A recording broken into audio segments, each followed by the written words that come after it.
ملحمۃ الکبریٰ، ایک بہت بڑی جنگ ہوگی دنیا میں، اس سے بڑی جنگ نہ کبھی پہلے ہوئی تھی نہ بعد میں ہوگی۔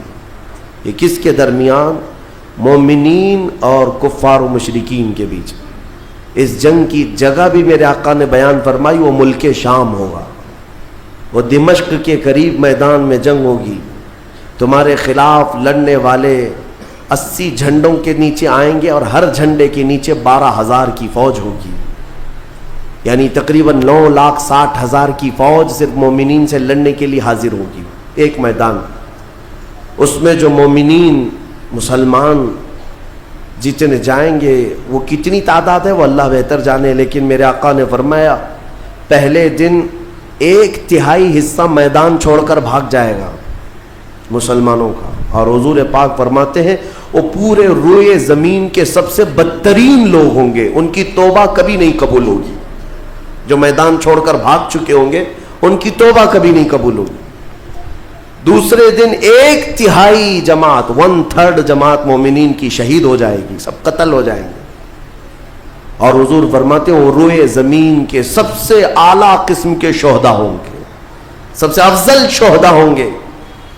اور میرے آقا صلی اللہ علیہ وسلم فرماتے ہیں 1/3 حصہ مسلمانوں کا باقی ہوگا، اللہ رب العزت اسی ٹکڑے کو فتح عظیم عطا فرمائے گا، فتح سے ہمکنار ہوں گے۔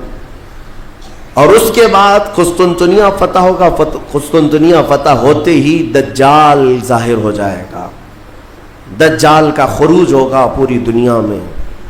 لیکن یہ بڑی جو علامتیں میرے آقا نے بیان فرمائی کہ دجال کا ظاہر ہونا، اس بڑی جنگ کا ہونا، یہ قسطنطنیہ کا فتح ہونا، ان سب کی اسٹارٹنگ کہاں سے ہوگی؟ وہ بیت المقدس سے۔ اس لیے بیت المقدس کو سمجھنا ہمارے لیے بہت ضروری ہے۔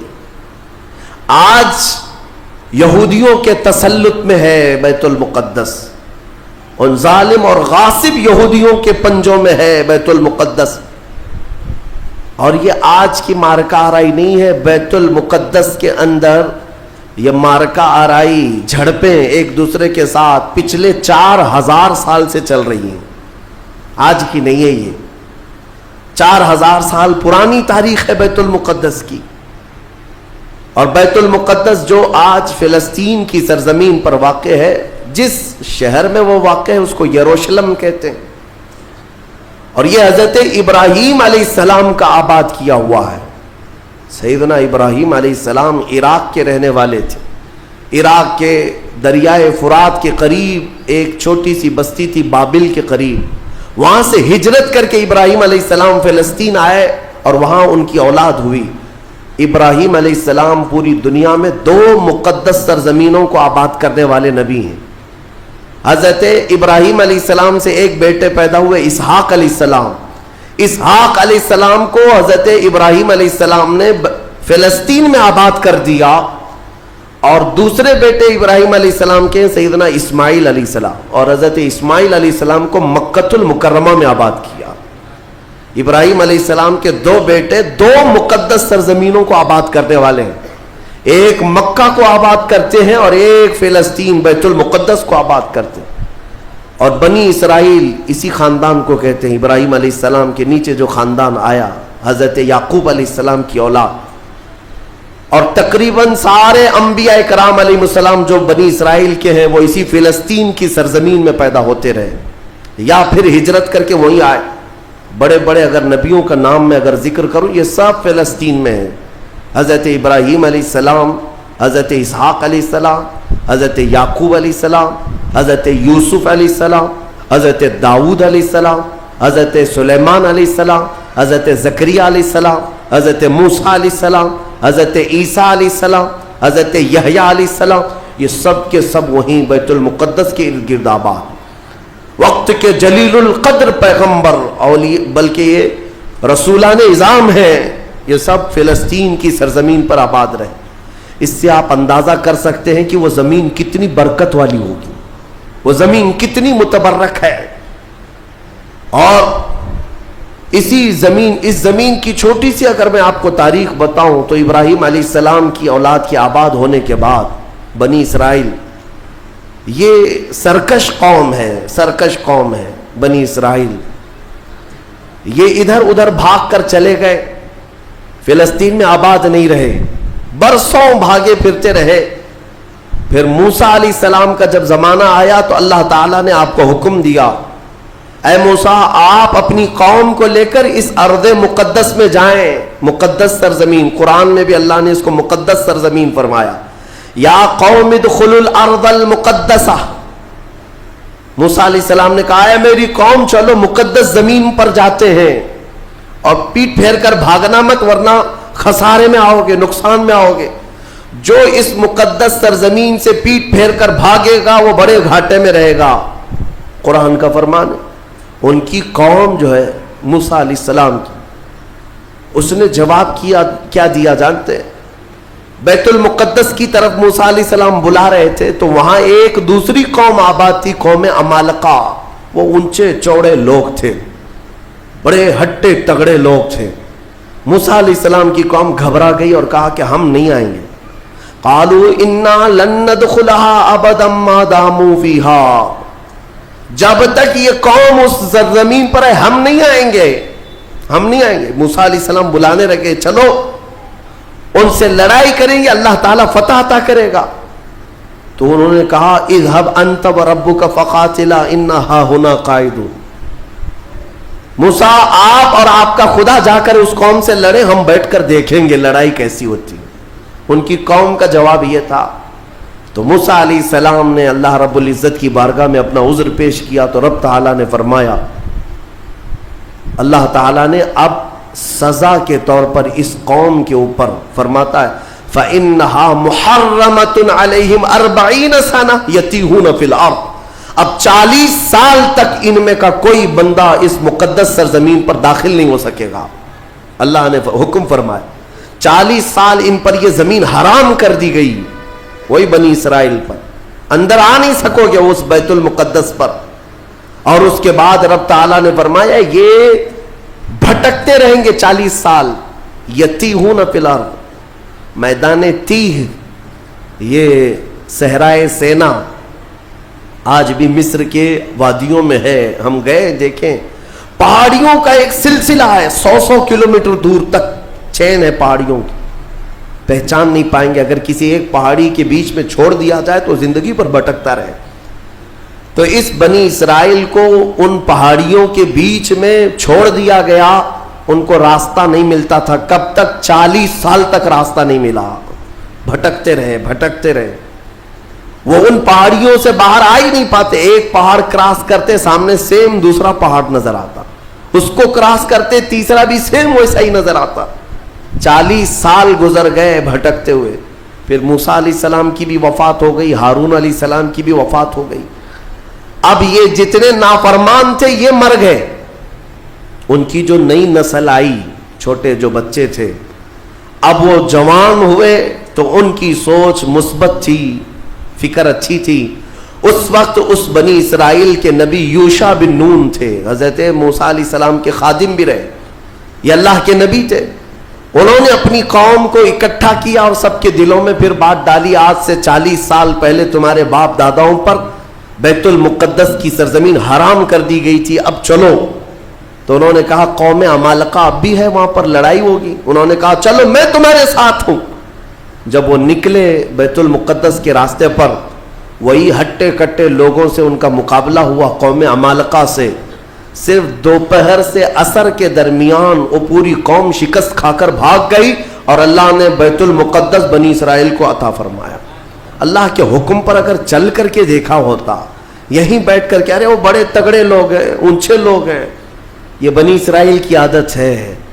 پھر اللہ رب العزت نے انہیں وہاں پر قرار دیا بیت المقدس. یہ یہودی کہلا ہے, یہودی ایمان والے یہودی تھے جو بیت المقدس میں آباد تھے, برسوں تک رہے. اس کے بعد پھر حضرت عیسیٰ علیہ السلام کا ظہور ہوا, آپ کی ولادت ہوئی.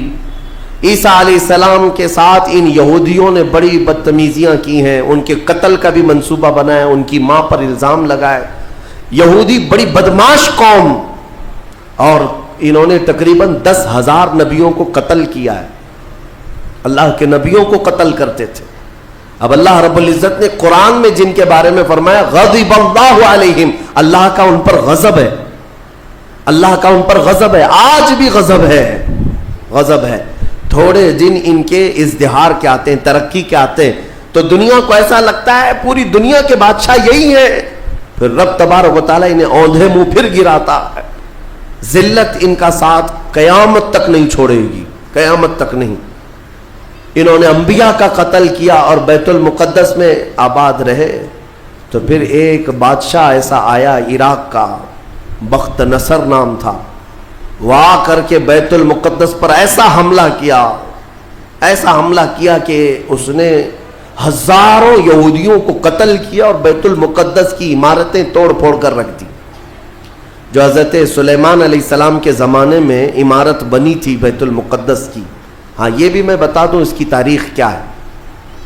حضرت سلیمان علیہ السلام بادشاہ تھے، اللہ تعالیٰ نے حکم دیا کہ تم تعمیر کرو، تو بیت المقدس جب تعمیر کرنے لگے تو کس کی مدد سے؟ جنات کی مدد سے آپ تعمیر کر رہے تھے، سارے جنات کو کام پر لگا دیا تھا، اور سارے جن صبح شام دوپہر کام پر لگے تھے اور مسجد بنا رہے تھے بیت المقدس۔ اور اتفاق ایسا کہ حضرت سلیمان علیہ السلام سے وہ خوب خوف کھایا کرتے تھے، جب تک آپ کھڑے رہتے کام کرتے، اگر سلیمان علیہ السلام چلے جاتے تو سب بھاگ جاتے تھے، کام چھوڑ کر بھاگ جاتے تھے۔ تو سلیمان علیہ السلام اپنا عصا لے کر کے کھڑے رہے اور کام کرانے لگے۔ اب اتفاق ایسا ہوا کہ سلیمان علیہ السلام دن میں بھی نہیں جا رہے، رات میں بھی نہیں جا رہے، کھڑے ہی کھڑے ہیں، اور دن رات ان کا کام چالو ہے۔ لیکن ہوا یہ تھا کہ سلیمان علیہ السلام کی وفات ہو چکی تھی، کھڑے کھڑے آپ کا انتقال ہوا ہے حضرت سلیمان علیہ السلام کا، اور اپنے عصا کے سہارے کھڑے رہ گئے انتقال کے بعد بھی۔ یہ صرف اور صرف نبوت کی شان ہے، یہ صرف نبیوں کی شان ہے۔ قرآن میں ہے، اللہ تعالیٰ نے فرمایا فلما تبینت الجن، جنات کو کب معلوم ہوا پتہ ہے؟ دیمک نے حضرت سلیمان علیہ السلام کی لکڑی کو کھا لیا، یہ جو عصا تھا دیمک کھا گئی، دیمک کھانے کی وجہ سے لکڑی ٹوٹی، تو لکڑی ٹوٹنے کے بعد حضرت سلیمان علیہ السلام زمین پر آ گرے، تب جنات کو پتا چلا ان کا تو کب کے انتقال ہو چکا ہے، اور اس وقت تک بیت المقدس کی تعمیر ہو چکی تھی، ہاں جس کو روایات میں ہیکل سلیمانی بھی کہا گیا ہے۔ بیت المقدس، ہیکل سلیمانی، یہ الگ الگ ووادت جو معاملات ہیں، میں اس کو پھر کبھی عرض کرتا ہوں۔ یہ تعمیر مکمل ہوئی اور وہی یہودیوں کے لیے مقدس جگہ، اور بخت نصر نے جس کو توڑا وہی ہیکل سلیمانی تھا، اور اس کے نیچے بہت ساری ان کی مقدس کتابیں جس سے جادو کرتے تھے وہ سب دفن کر دی گئیں۔ سلیمان علیہ السلام کی کرسی وہ بھی دفن کر دی گئی۔ آج بھی یہ یہودی جو کھدائی کر رہے ہیں اسی کرسی کو تلاش کرنے کے لیے، اپنی باقیات وہ جادو کی کتابیں تلاش کرنے کے لیے آج بھی یہ کھدائی کر رہے ہیں بیت المقدس کے ارد گرد۔ اور یہ جو تھرڈ ٹیمپل کہتے ہیں، تیسرا مندر تعمیر ہونا ہے، وہ تھرڈ ٹیمپل کا مطلب یہی ہیکل سلیمانی کو انہیں بنانا ہے، بیت المقدس کو ہدم کر کے، منہدم کر کے۔ یہ جو مسجد اقصی ہے اس کو ختم کر کے انہیں وہاں پر تھرڈ ٹیمپل بنانا ہے، یہ ان کا خواب ہے۔ یہودی وہاں سے قتل ہوئے، عیسائیوں کا قبضہ آیا، عیسائی تقریباً 300 سال تک آباد رہے۔ پھر ایک بادشاہ آیا، ایران کا بادشاہ تھا خسرو، اس نے بدلہ لیا اور اس کے بعد یہودیوں کو پھر سے آباد کیا۔ پھر اس کے بعد ٹائٹس نام کا ایک عیسائی بادشاہ آیا، اس نے پھر دوبارہ بیت المقدس پہ حملہ کیا، اس نے قریب 1 لاکھ کے قریب یہودیوں کو پھر قتل کیا۔ یہ قتل کون کر رہا ہے؟ عیسائی یہودی، اور دہشت گرد کوئی اور ہے۔ ہاں پہلے زمانے کے دہشت گرد ہیں، یہ پرانے دہشت گرد، ایک ساتھ جینوسائڈ کرنا، جو نسل کشی کرنا، یہ یا تو عیسائیوں کا کام ہے یا یہودیوں کا کام ہے۔ ان کو قبضہ ملتا تھا تو ان کو مارتے، ان کو قبضہ ملتا تو ان کو مارتے۔ ٹائٹس نے پورا تباہ کر دیا۔ پھر بیت المقدس میں اس نے غلاظت ڈال دی، کچرے ڈال دیے، بہت کچھ برباد کرنے کے بعد یہودی وہاں سے نکل گئے. پھر میرے عزیزوں وہ عیسائیوں کا تسلط ویسا ہی برقرار رہا. کب تک؟ جب تک سیدنا عمر ابن خطاب کا زمانہ آ گیا. اسلام کا یہ فتوحات کا سلسلہ تھا. میرے آقا کے غلام جس طرف جا رہے تھے زمینیں ان کے قدموں میں آ رہی تھی. یہ وہ دور تھا. تو حضرت عمر نے بھیجا کہ اب فلسطین کی طرف بھی ہمارے مجاہدین جائیں گے. اور وہاں عیسائی تھے, پوری دنیا کی خبر تو رکھتے تھے کہ کیا کیا ہو رہا ہے. رسول پاک صلی اللہ علیہ وسلم کے غلاموں سے لڑنے کی طاقت سب کے پاس نہیں. تو انہوں نے کہا کہ ہم لڑائی نہیں کریں گے, آپ آ جاؤ, آپ کے حوالے پورا بیت المقدس کر. حضرت عمر کو خود ہی دعوت دے کر کے بلا لیا. اور جانتے ہیں ان عیسائیوں کی خباثت, یہ بڑے نرم دکھتے. اس وقت قبۃ الصخرہ جس کو آپ ڈوم آف راک کہتے ہیں, یہ یلو کلر کا جو گنبد نظر آتا ہے, یہودی اس کو بڑا مقدس سمجھتے ہیں, بڑا مقدس. اس پر عیسائیوں نے پورے لوگوں کی غلاظتیں کچرے ڈال کر کے رکھے تھے. اس زمانے میں کوئی دوسرا گنبد تھا وہاں پر, یہ تو پھر اموی خلیفہ کے زمانے میں یلو کلر کا پھر سے بنایا گیا. لیکن اس زمانے میں کچرا ڈال کر کے رکھتے تھے عیسائی یہودیوں کو جلانے کے لیے.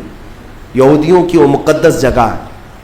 پھر حضرت عمر فاروق رضی اللہ تعالیٰ جب تشریف لائے تو جانتے ہیں کس شان سے آئے تھے. سیدنا عمر فاروق مدینہ طیبہ سے نکل کر کے اپنے ایک تنہا غلام کے ساتھ بیت المقدس گئے. کوئی فوج لے کر نہیں گئے, اور وہ بھی ایسے کہ غلام کے ساتھ باری لگا لیا ہے, 1 میل میں گھوڑے پر بیٹھوں گا, 1 میل تو گھوڑے پہ بیٹھے گا. سفر میں 1 میل حضرت عمر بیٹھتے تھے گھوڑے پر, غلام رسی پکڑ کر چلتا تھا. 1 میل غلام بیٹھتا تھا, عمر فاروق رسی پکڑ کر چلتے تھے. دنیا کا اقتدار میرے آقا کے غلاموں نے یوں نہیں حاصل کیا, انہوں نے خود ہی کو فنا کر دیا تھا میرے آقا کی محبت میں. اور اتفاق ایسے کہ فلسطین جب پہنچے تو باری غلام کے بیٹھنے کی تھی. حضرت عمر رسی پکڑ کر کے بیت المقدس میں آ رہے ہیں, تو لوگ جو نئے لوگ تھے, عیسائی تھے, وہ سب جھپٹ پڑے امیر المومنین مسلمانوں کے, جن سے کیسر و کسرا بھی کانپتے ہیں. گھوڑے پر تشریف لا رہے ہیں تو سب ان کے استقبال کے لیے تھے. جو غلام تھا حضرت ابو عبیدہ بن جراح جو صحابی تھے, انہوں نے چیخ کر کے کہا, لوگوں گھوڑے پر بیٹھا ہوا امیر المومنین نہیں, رسی پکڑا ہوا امیر المومنین. اس شان سے وہ آئے اور اپنے ہاتھوں سے اس گنبد کے اوپر موجود پوری غلاظت کو حضرت عمر نے صاف کیا تھا. بیت المقدس کے ارد گرد جتنا کچرا تھا اپنے ہاتھوں سے صاف کیا. اور پھر وہاں پر اذان کی آواز گونجی. سیدنا عمر فاروق رضی اللہ تعالیٰ عنہ نے ظہر کی نماز وہاں پڑھائی اور عام خطبہ دیا, سارے لوگوں کو جمع کر کے کہا, اب گھبرانے کی ضرورت نہیں, اس ارض مقدس میں اسلام آ چکا ہے. جو عیسائی, جو یہودی خوشی سے رہنا چاہے اس پر کوئی زور زبردستی نہیں, وہ اس ارض مقدس میں اقلیتوں کے اعتبار سے رہ سکتا ہے. اسے امن و امان دیا جائے گا, کسی کی عبادت گاہ نہیں توڑی جائے گی. میرے عزیزو, یہ اسلام کا احسان ہے. آج بھی جا کر کے دیکھیں فلسطین میں حضرت عمر کی سلطنت یعنی خلافت آنے کے باوجود بھی سب سے پرانا جو چرچ ہے عیسائیوں کا, وہ آج بھی فلسطین میں باقی ہے, بیت المقدس کے قریب. حضرت عمر نے منع کیا کہ ان کی عبادت گاہ کو ہاتھ نہیں لگایا جائے گا, توڑا نہیں جائے گا. سب کو امان دیا گیا ہے, سب کو امان دیا گیا ہے. اگر ایسی ہی ہمارا تسلط ہر جگہ ہو اور ہم مندروں کو توڑنے والے ہوتے تو 700 سالوں میں پتہ نہیں کیا کیا صاف کر چکے ہوتے. اسلام اس کی تعلیم دیا نہیں, تمہیں آزادی دی ہے کہ جو تمہارے ماتحت ہیں انہیں اپنی عبادت کرنے دے دیا جائے. ذمیوں کو جو اپنے دین میں قائم رہنا چاہتے ہیں انہیں چھوڑ دیا جائے گا, انہیں مارا نہیں جائے گا. حضرت عمر فاروق رضی اللہ تعالیٰ عنہ کے زمانے سے لے کر بیت المقدس مکمل اسلام کے دائرے میں رہا. یہ تقریباً 200 سال تک چلا, تقریباً 200 سال تک. پھر خلفاء جو آئے, فاطمی خلفاء, عباسی خلفاء, سلجوقی خلفاء, جو خلیفے تھے آپس میں ہی لڑ مر رہے تھے دولت کے لیے, پیسے کے لیے, علاقے کے لیے. ان کی آپسی لڑائیوں کی وجہ سے دوبارہ کمزوری آئی مسلمانوں کے درمیان, اور پھر سے صلیبی طاقتیں عیسائیوں کا پھر سے غلبہ ہو گیا. پھر سے بیت المقدس کو انہوں نے ہڑپ لیا. پھر 100 سال تک بیت المقدس پر ان کا راج چلتا رہا. 100 سال تک. پھر انہوں نے یہودیوں کو مارا, اور بیت المقدس میں جتنے مسلمان تھے سب کو عیسائیوں نے قتل کیا تھا. مسلمانوں کے خون کو فلسطین میں ایسا بہایا گیا تھا کہ لوگ چلتے تھے تو ہر ایک کا پیر خون سے بھیگ جاتا تھا. سڑکوں پر خون بہتا تھا انسانوں کا. عیسائیوں نے یہ قتل عام کیا تھا. 200 سال حضرت عمر فاروق رضی اللہ تعالیٰ عنہ کے فتح کے بعد, پھر 100 سال ظلم, جبر, استبداد کے بعد, پھر وہ وقت آیا کہ جب مولا تعالیٰ نے صلاح الدین ایوبی کو پیدا فرمایا. اور صلاح الدین جیسا جرنیل ہم نے تاریخ میں دیکھا نہیں. وہ عاشق رسول تھا, فنا فی الرسول تھا. زندگی سب وقف کر دیا تھا بیت المقدس کے نام پر. تقریباً 18 سال تک جنگلوں, بیابانوں, ویرانوں میں بھٹکتے رہے اپنی فوج کو لے کر. کتنوں سے مقابلہ کیا, اپنوں سے بھی غیروں سے بھی, کیونکہ جماعت کے غدار منافقین سے آپ کا بڑا مقابلہ ہوا ہے.